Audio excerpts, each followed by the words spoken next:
The porcelain bathtub overflowed at 10:47 on a Tuesday morning, sending pink-tinged water cascading across the mahogany floors of the Blackmere mansion. Inside that tub, Gideon Blackmere lay face down, his silk nightgown floating like a funeral shroud around his lifeless form. This is the story of how one enslaved woman's breaking point rewrote the rules of power in 1853, Mobile, Alabama, and why her name was whispered in both fear and reverence for generations after. The air in the Blackmere estate that morning carried the weight of magnolia blossoms, and something else, the metallic tang of blood mixing with lavender-scented bathwater.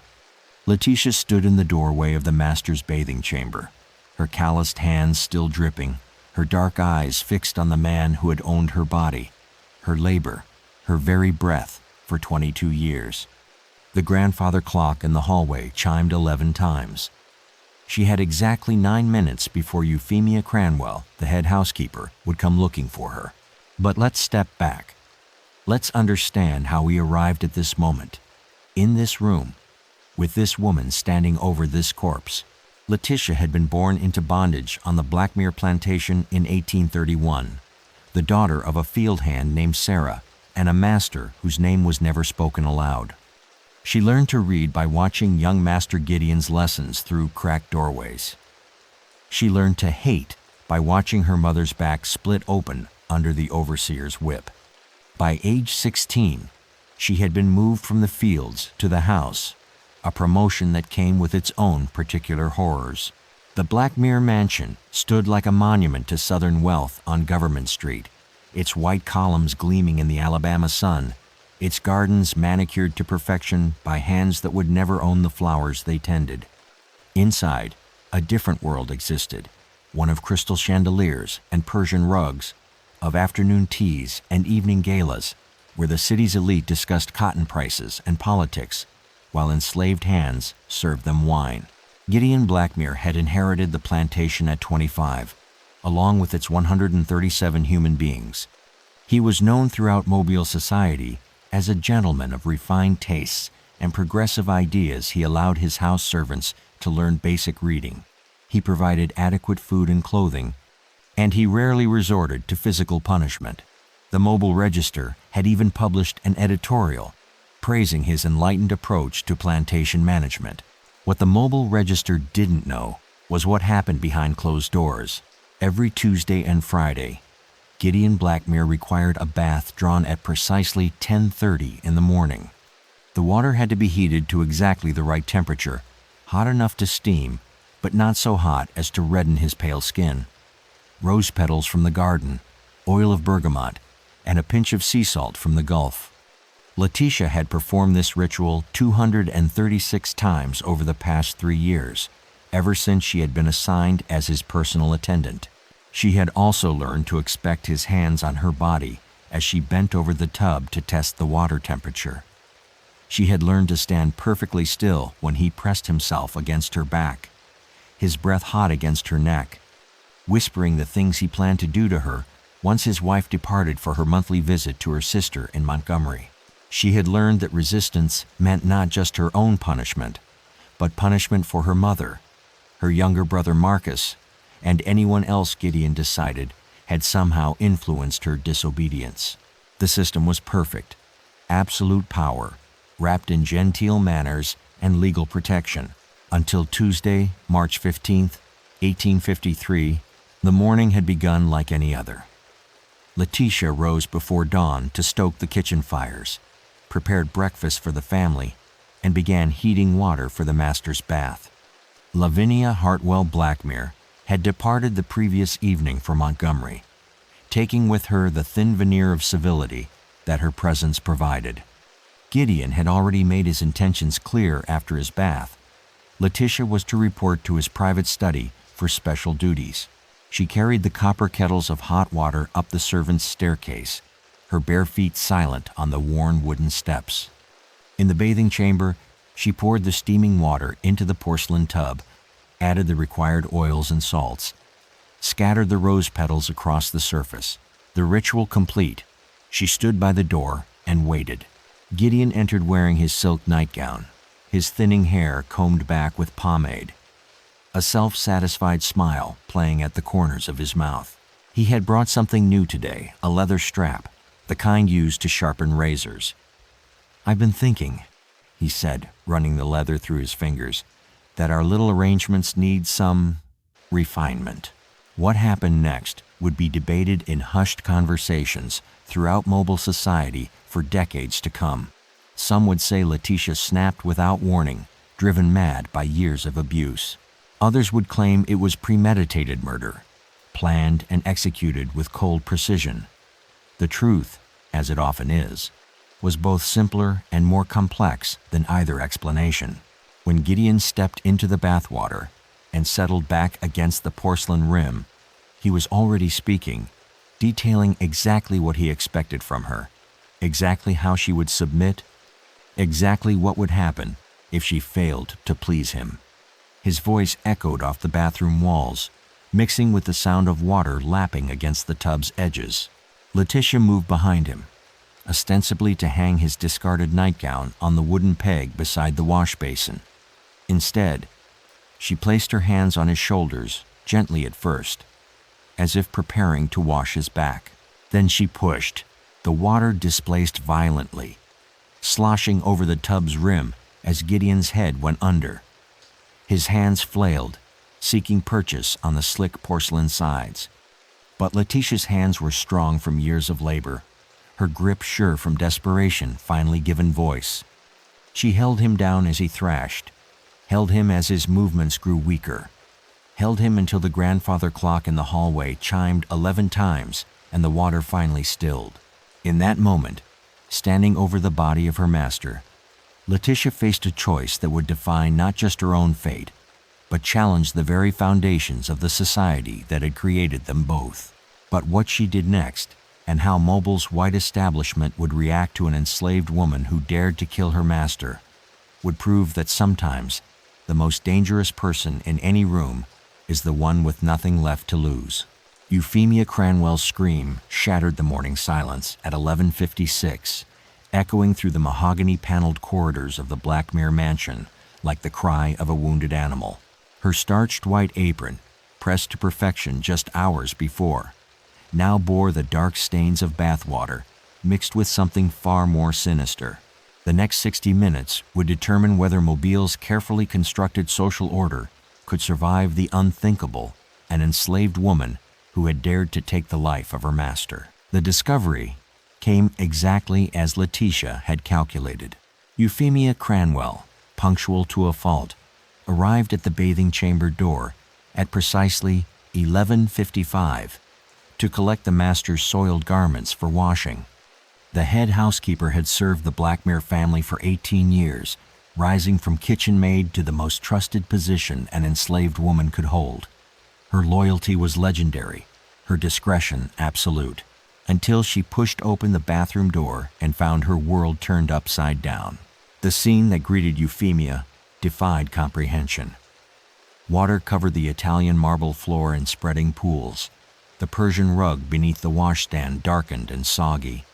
Rose petals floated like tiny funeral wreaths across the surface of the bathwater, and there, face down in the porcelain tub, lay Gideon Blackmere, master of 137 souls, pillar of mobile society, stone cold dead. But it wasn't the corpse that made Euphemia's knees buckle. It was Letitia, sitting calmly in the mahogany chair beside the window, her hands folded in her lap, watching the magnolia tree sway in the Gulf breeze as if nothing in the world had changed. "Sweet Jesus," Euphemia whispered, her voice barely audible above the drip, drip, drip of water falling from the tub's edge. "Child, what have you done?" Letitia turned slowly, her dark eyes meeting Euphemia's with a steadiness that was somehow more terrifying than any panic would have been. "I drew his bath," she said simply. Just like always, the plantation bell began to toll. Within minutes, the sound of running feet filled the corridors. Silas Dreadborn, the overseer, burst through the door first, his leather boots sliding on the wet marble as he took in the scene. Behind him came Verity Langmore, Gideon's cousin and closest advisor, still wearing her riding habit from her morning constitutional. Last through the door was Dr. Horatio Fenridge, the family physician, his black medical bag clutched in white-knuckled hands. "Nobody move," Dreadborn barked, though his voice cracked on the second word. In 30 years of managing enslaved labor, he had seen rebellion, defiance, even murder among the enslaved population.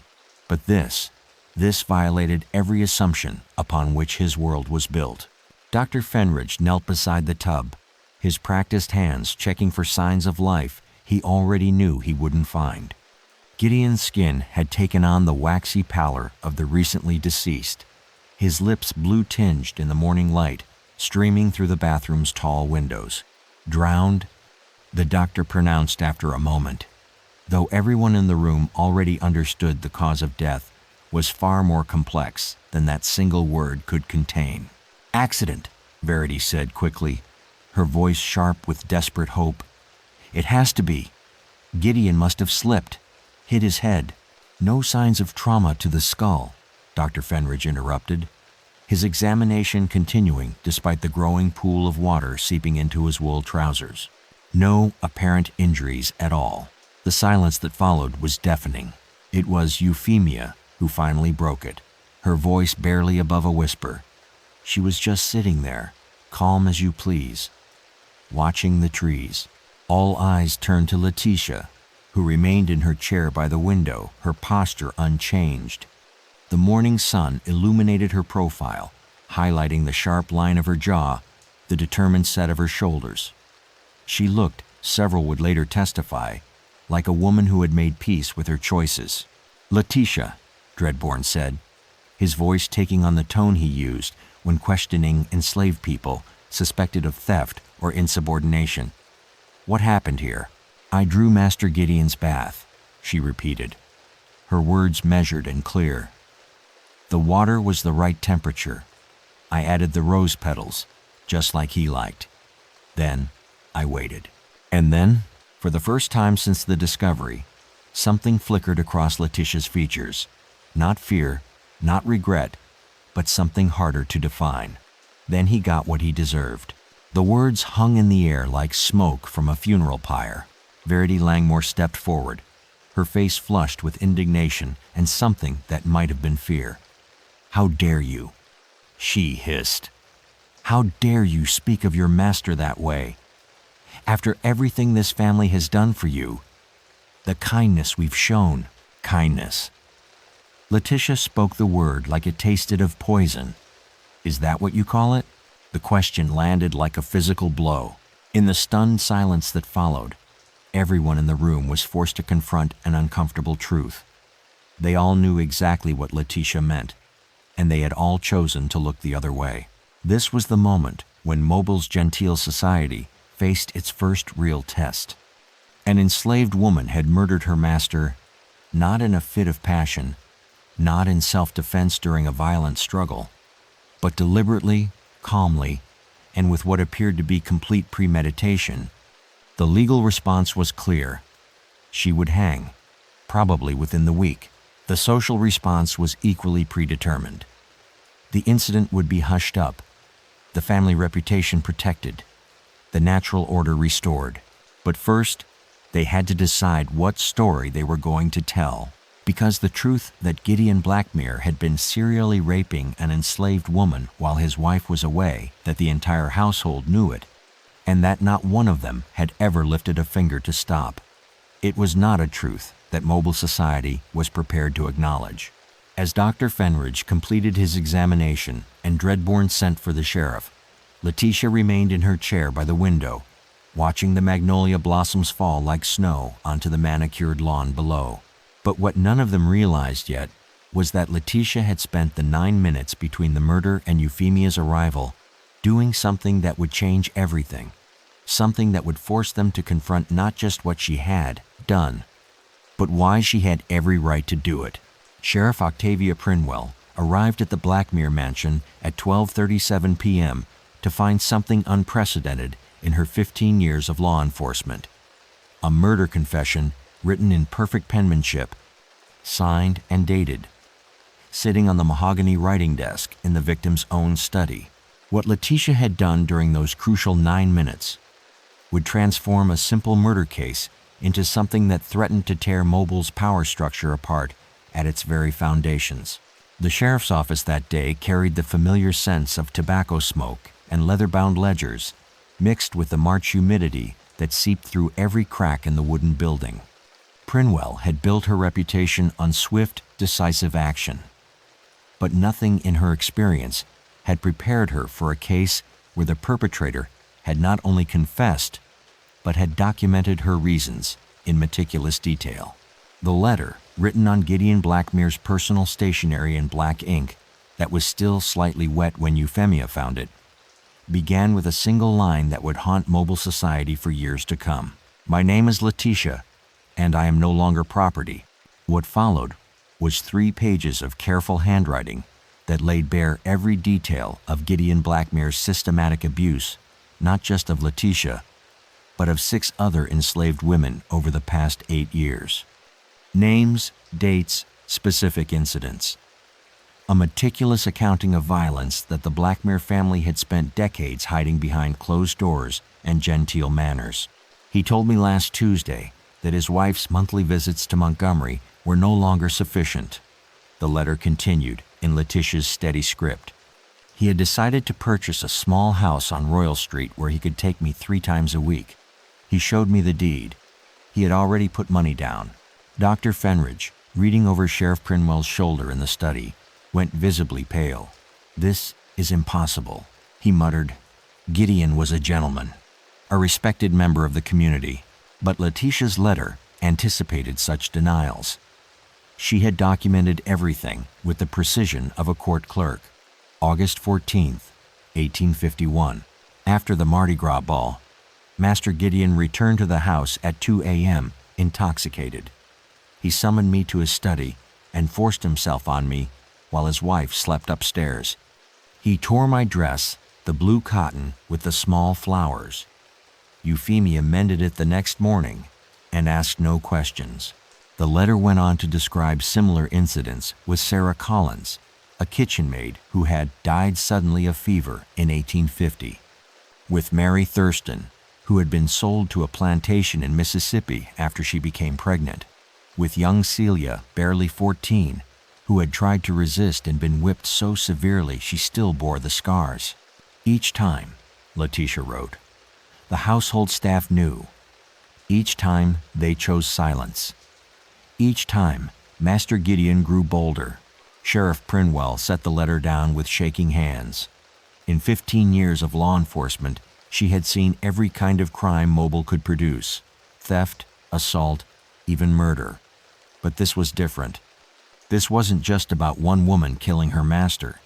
This was about an entire community's complicity in systematic sexual violence, documented in a way that made denial impossible. The real problem wasn't what Letitia had done. The real problem was what the letter proved everyone else had failed to do. Cornelius Blackhurst, Mobile's district attorney, arrived at the mansion within the hour, his black carriage clattering up the circular drive with unusual haste. At 43, he was considered one of Alabama's most promising legal minds, a man who had built his career on high-profile cases and unwavering support for Southern institutions. But as he read Letitia's confession in the study where she had written it, his carefully constructed worldview began to crumble. "This changes nothing," he announced to the assembled group, though his voice lacked its usual conviction.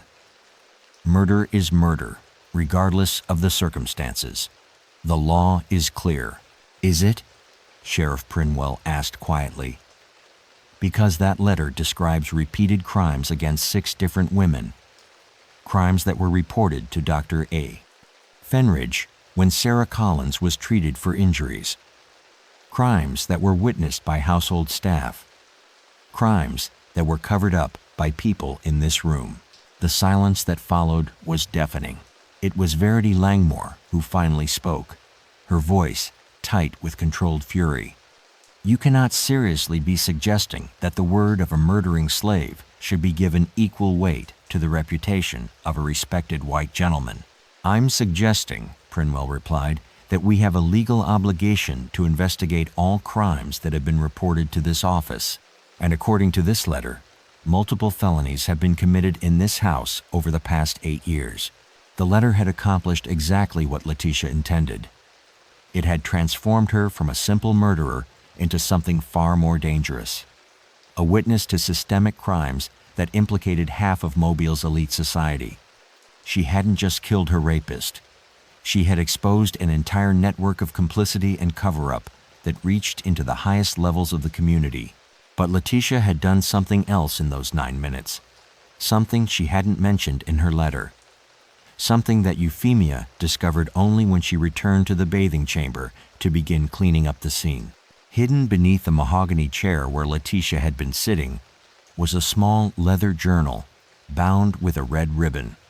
Inside, written in Gideon Blackmer's own hand, were detailed accounts of his acquisitions, not just enslaved women from his own plantation, but women he had purchased specifically for sexual purposes, women he had borrowed from other plantations, women he had shared with other white men in what amounted to an organized network of sexual trafficking.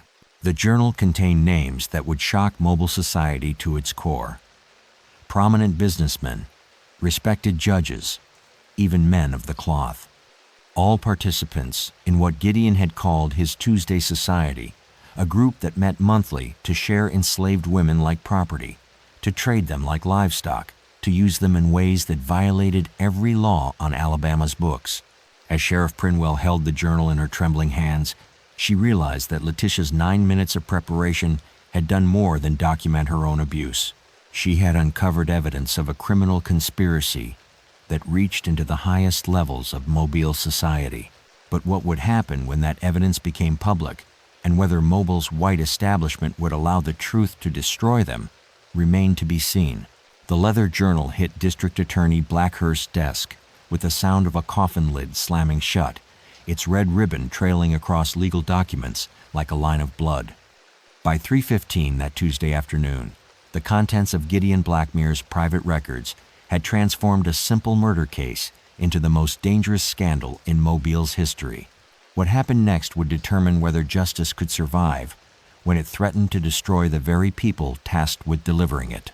The emergency meeting convened in the oak-paneled chambers of Judge Alaric Stonefield's private office, where the scent of brandy and tobacco mingled with the acrid smell of fear-induced perspiration.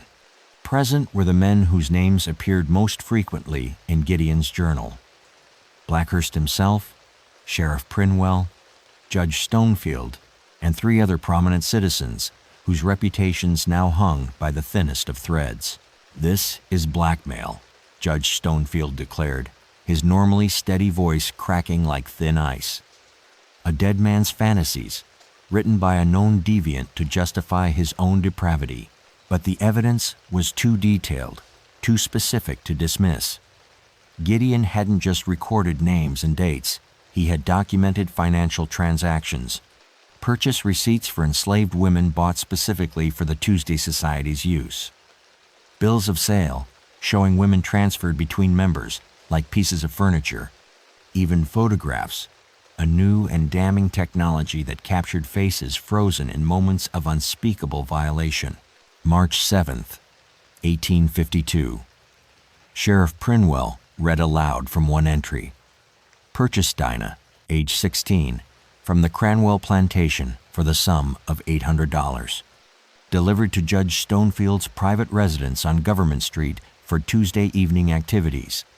Present: Blackhurst, Dr. Fenridge, Reverend Matthews, Colonel Ashworth. Each name hit the assembled men like a physical blow.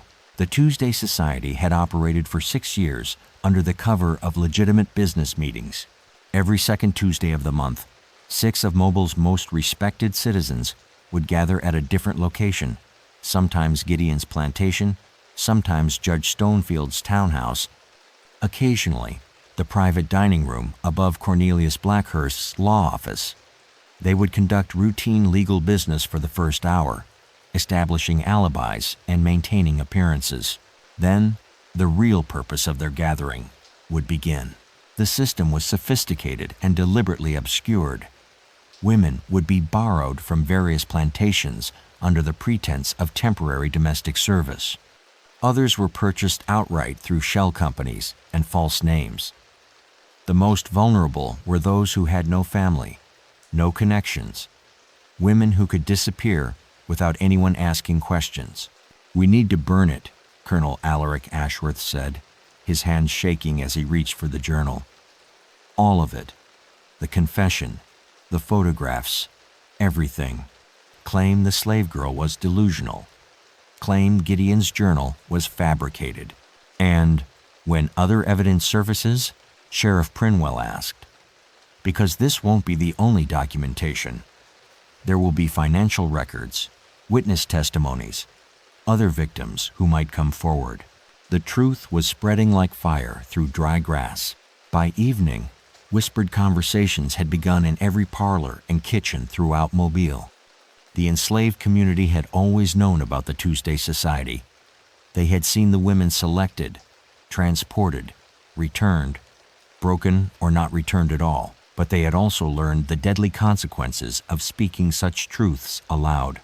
Now, for the first time, they sensed that silence might no longer be their only option. Honoria Wexcombe, a free woman of color who operated a laundry service for Mobile's elite families, had been collecting stories for years. Every blood-stained garment that arrived without explanation. Every enslaved woman who appeared at her door, bearing injuries that told their own terrible tale. Every whispered confession, shared over steaming washtubs in the early morning hours. The Tuesday Society had destroyed dozens of lives.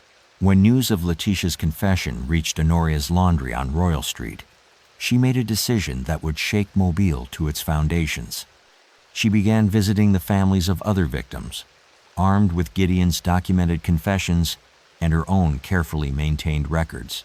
Together, they started building a case that even Mobile's corrupt legal system would find difficult to ignore.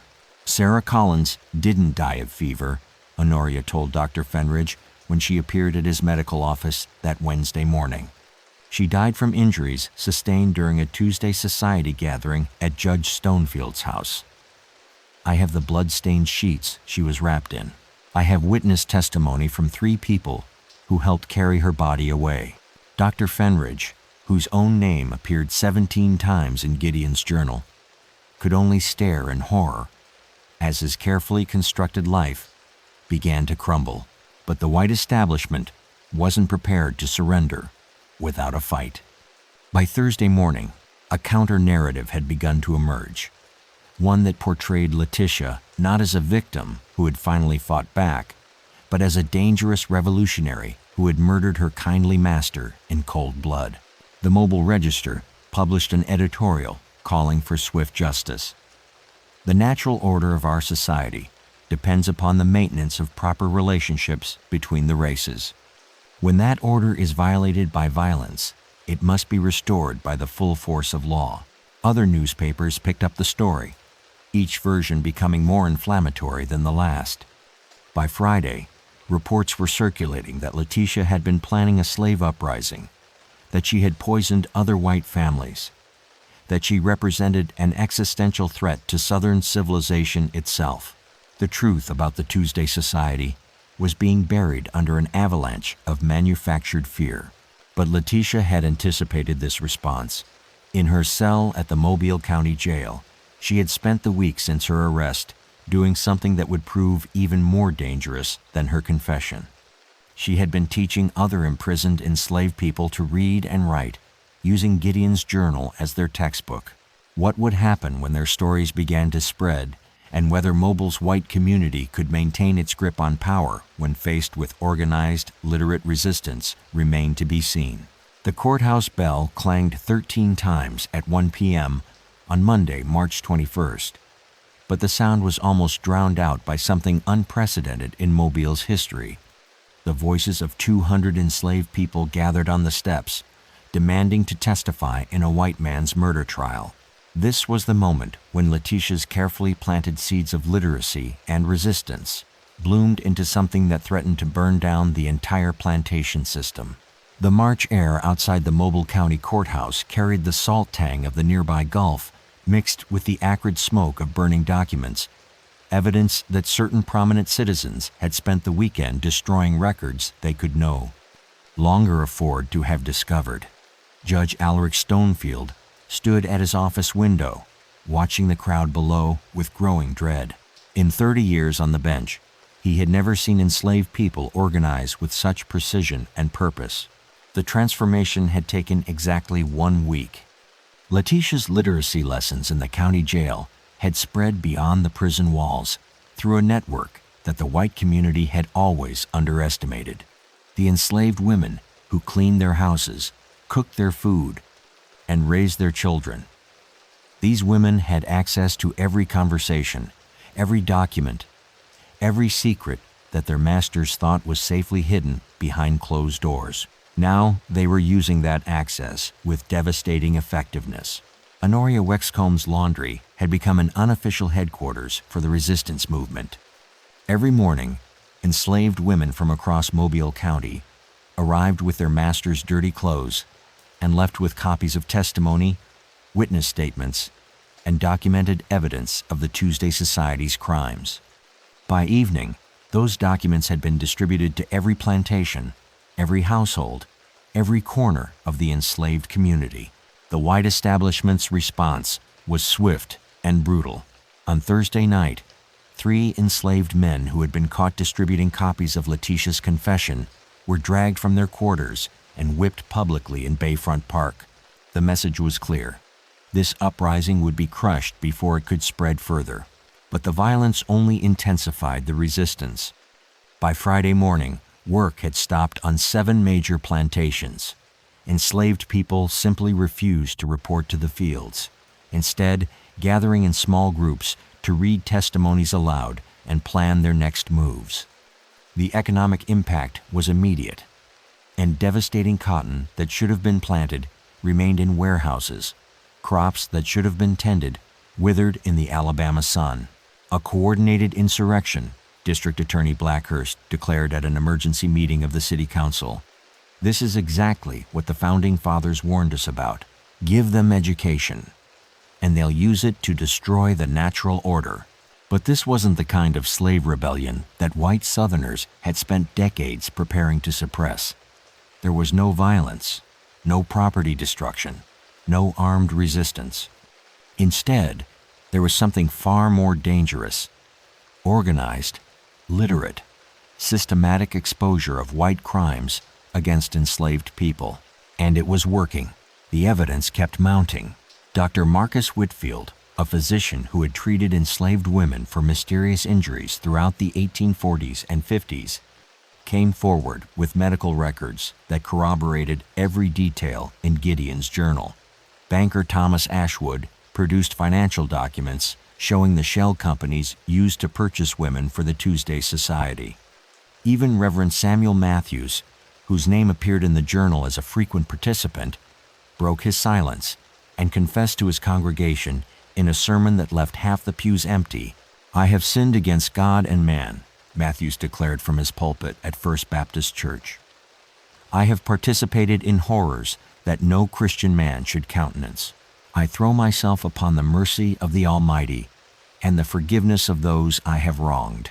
His confession was published in full in the Mobile Register, sending shockwaves through the religious community and lending credibility to Letitia's accusations.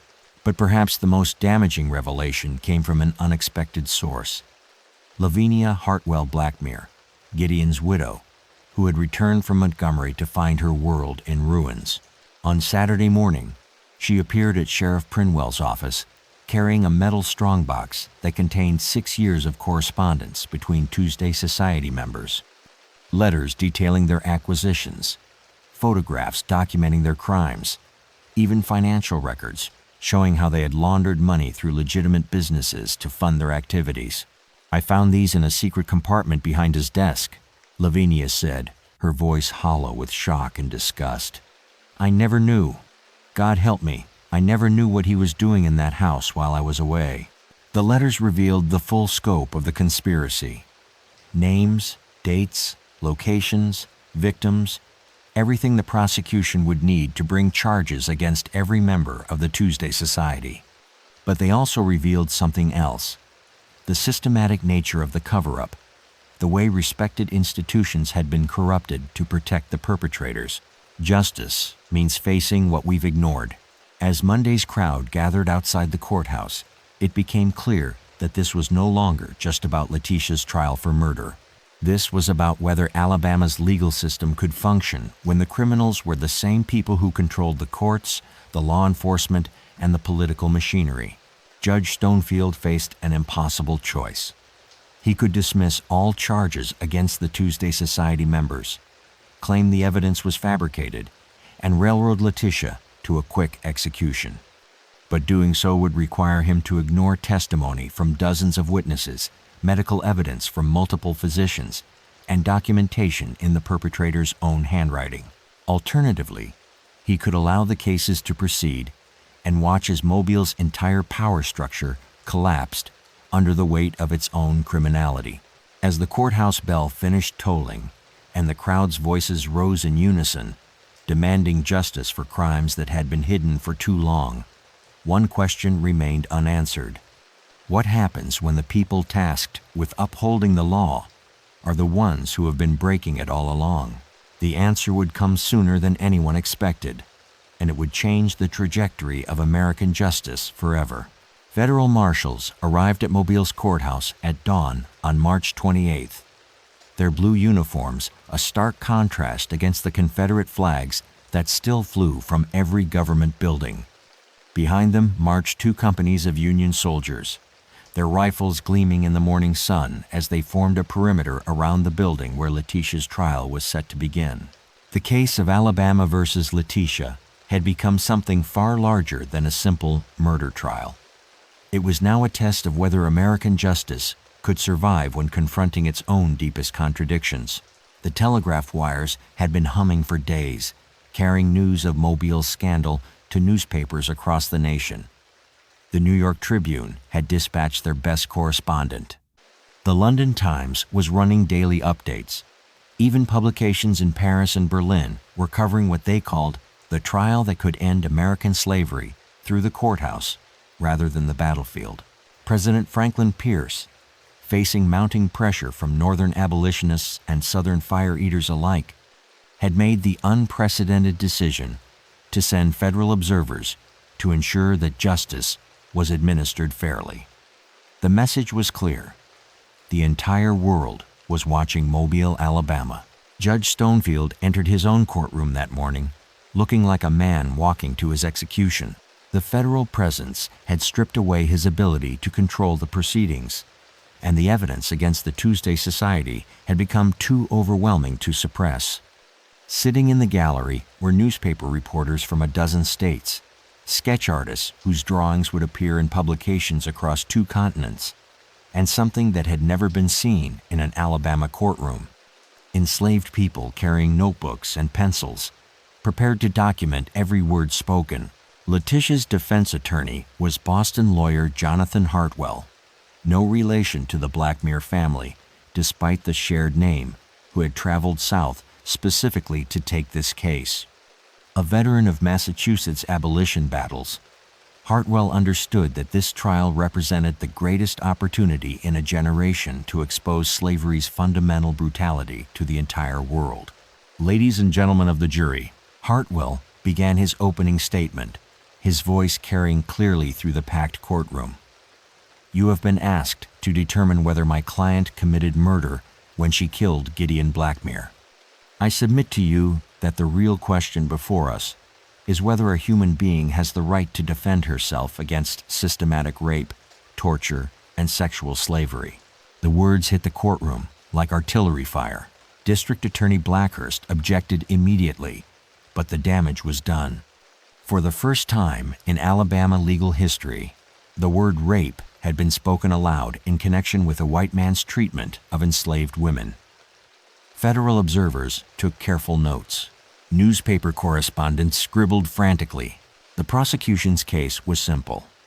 Letitia had murdered her master in cold blood, and the penalty for such a crime was death by hanging. They produced witnesses who testified to Gideon's gentle nature, his progressive treatment of enslaved people, his standing in the community as a man of honor and refinement. But the defense was ready. Hartwell called Dr. Marcus Whitfield to testify about the medical evidence he had documented over 6 years. Injury patterns consistent with sexual assault, internal damage that could only result from violent rape, pregnancies that ended in mysterious accidents after the women involved had been seen at Tuesday Society gatherings. Dr. Whitfield, Hartwell asked, in your medical opinion, was Letitia acting in self-defense when she killed Gideon Blackmere? The question sent shockwaves through the courtroom. Self-defense had never been considered a legal option for enslaved people accused of harming their masters. The very concept challenged the fundamental legal assumption that enslaved people were property, not human beings capable of defending themselves. Based on the documented evidence of ongoing sexual assault, Dr. Whitfield replied carefully, and the clear threat of escalating violence, yes, I believe she was protecting herself from imminent and serious bodily harm. The jury, 12 white men, all slaveholders themselves, shifted uncomfortably in their seats. But the real bombshell came when Hartwell called his next witness, Lavinia Blackmere, Gideon's widow, who had decided to testify against her dead husband's memory. Mrs. Blackmere, Hartwell said gently, after reviewing your husband's private papers, do you believe Letitia was justified in her actions? The widow, dressed in mourning black, raised her eyes to meet the jury's gaze. My husband was a monster, she said clearly. He used his position of absolute power to commit crimes that would have sent any other man to prison. If Letitia had been a white woman, if she had been free to seek help from the law, none of this would have been necessary. She killed him because we all of us failed to protect her. The silence that followed was absolute. Outside the courthouse, crowds had gathered, both supporters demanding justice for Letitia and opponents calling for her immediate execution. Federal troops maintained order, but tensions were rising by the hour.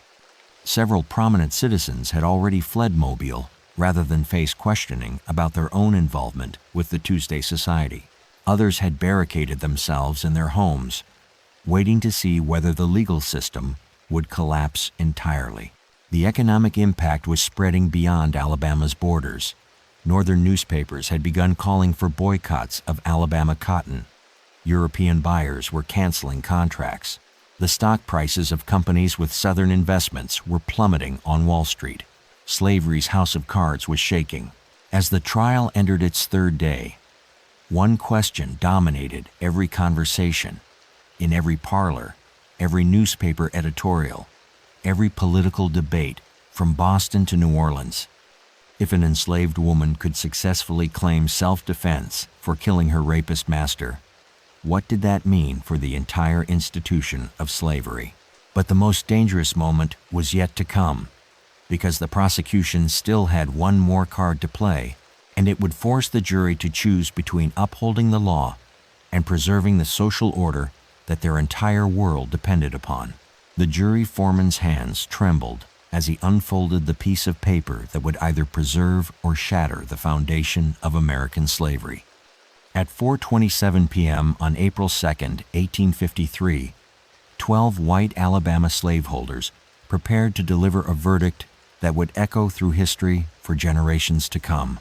This single moment would determine whether the United States could continue to exist half slave and half free, or whether Letitia's desperate act of self-defense had finally forced the nation to confront its original sin.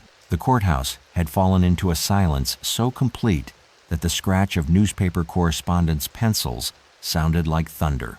Federal marshals stood at attention, their hands resting on their sidearms as tensions in the gallery reached a breaking point.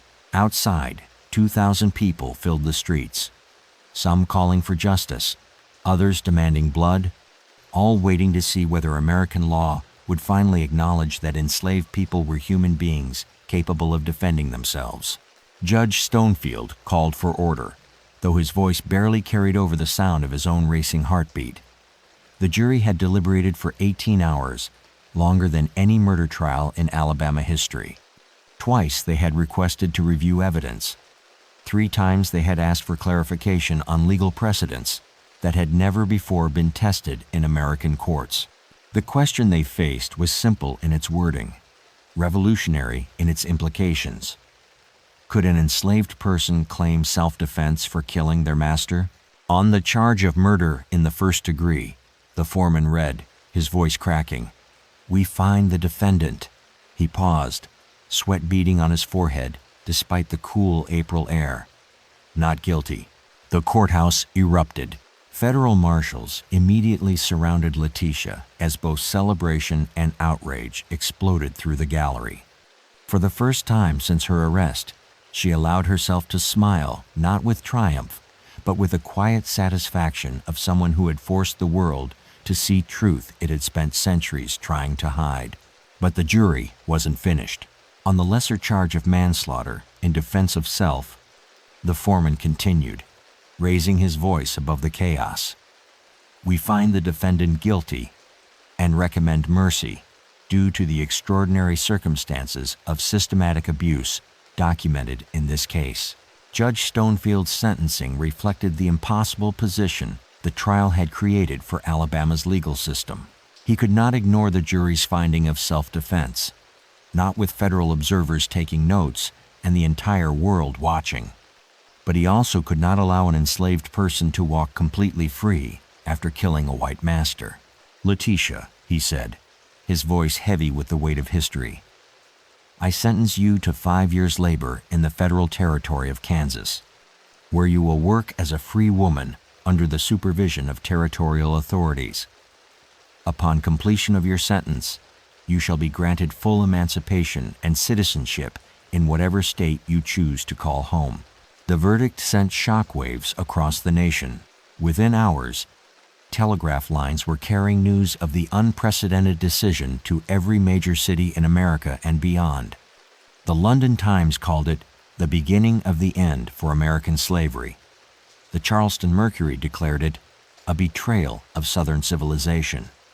Abolitionists in Boston celebrated in the streets, while plantation owners in Mississippi began arming themselves for what they saw as the inevitable collapse of social order. But the real impact went far beyond newspaper headlines.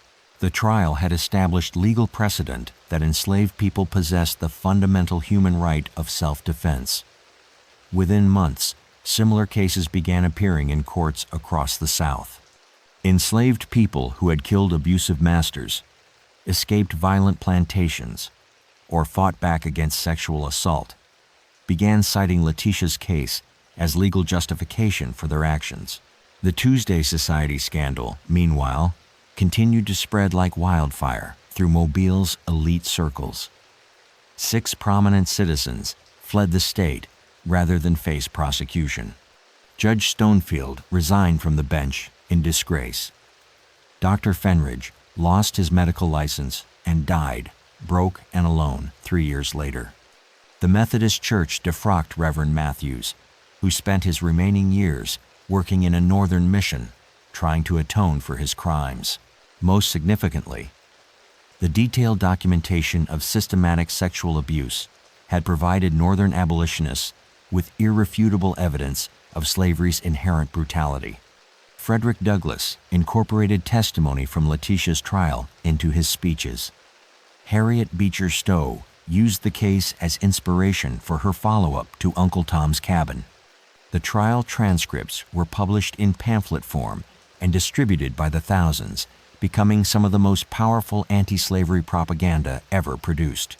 The economic impact was equally devastating to the South's plantation system. European buyers, horrified by revelations of the Tuesday Society's crimes, began systematically canceling cotton contracts with Alabama producers. Northern banks stopped extending credit to Southern plantations, whose owners had been implicated in the scandal. Several major mobile shipping companies collapsed within the year. Letitia herself disappeared into history after serving only 2 years of her Kansas sentence. Territorial records show she was released early for good behavior and granted full citizenship in 1855. Some accounts place her in Canada, working with the Underground Railroad. Others suggest she moved to California during the gold rush, where she operated a boarding house for freed slaves seeking new lives in the West. But perhaps her greatest legacy was the courage she had inspired in others. The network of literate, organized resistance that had grown around her case continued to operate long after the trial ended. Enslaved people across the South began documenting their own experiences, creating detailed records of abuse that would later prove invaluable to Reconstruction prosecutors. The system of teaching literacy in secret, pioneered in Mobile's county jail, spread to plantations throughout Alabama and beyond. When the Civil War finally came 8 years later, military historians would trace much of the South's internal collapse to the social upheaval that began with Letitia's trial. The legal recognition that enslaved people were human beings capable of defending themselves had shattered the psychological foundation upon which the entire system rested. Truth, once unleashed, cannot be contained. The Blackmere Mansion still stands on Government Street in Mobile, though it has changed hands many times over the past century and a half. Local tour guides tell sanitized stories about antebellum architecture and Southern hospitality, carefully avoiding any mention of what happened in the bathing chamber on that March morning in 1853. But sometimes, late at night, when the Gulf fog rolls in thick and heavy, residents report strange sounds echoing through the old house, the splash of water overflowing a bathtub, the creak of floorboards under careful footsteps, and occasionally, very faintly, the sound of someone humming a freedom song that wouldn't be written for another decade. We're only scratching the surface. The next case is even darker. Subscribe before it drops.